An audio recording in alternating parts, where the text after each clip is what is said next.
đó với những dụng cụ ổn để trong số lục hữu tha ta dùng thường mấy đầm bay thay để sao tầm lòng lùm nắng ói bán lò tập ở khía và có chỉ trong đầm đáy xong bây giờ nhóm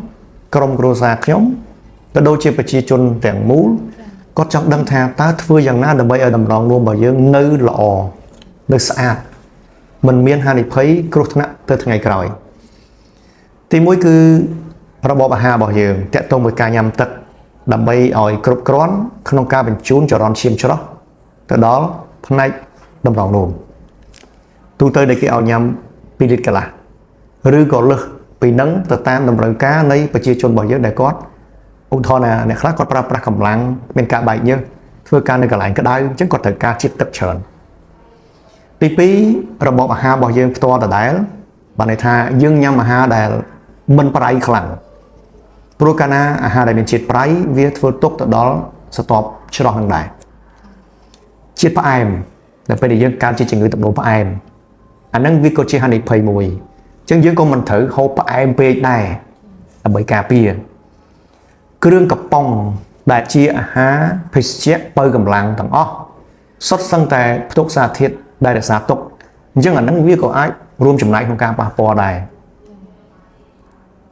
ការដែលយើងកើតជាជំងឺទូទៅមួយចំនួននោះដែលយើងត្រូវមើលថែសុខភាពខ្លួនឯងដូចគ្នាខ្ញុំលើកឧទាហរណ៍មួយថាគាត់កើតលើសឈាមណាគាត់កើតលើសឈាមគាត់កើតជំងឺទឹកនោមផ្អែមគាត់កើតជំងឺទឹកនោមប្រៃគាត់កើតជំងឺផ្សេងទៀតដែលជាជំងឺអាចប៉ះពាល់ទៅដល់ស្រទាប់ច្រោះនៃតម្រងនោមដូច្នេះ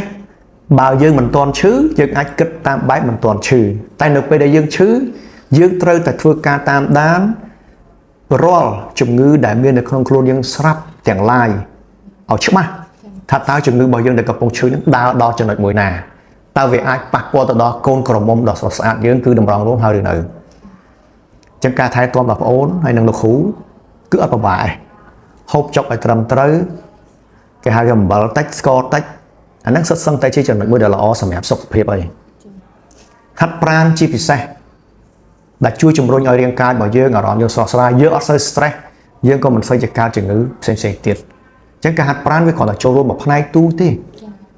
បាទព្រោះដោយសារតែហាត់ប្រាណវាផ្ដោតទៅលើជំងឺតាក់ទងមួយបេះដូងសរសៃឈាមច្រើនជាងសម្រាប់ការរស់នៅវាអត់ពិបាកទេបងហើយបងប្អូនដូចគ្នាគឺការមើលថែខ្លួនឯង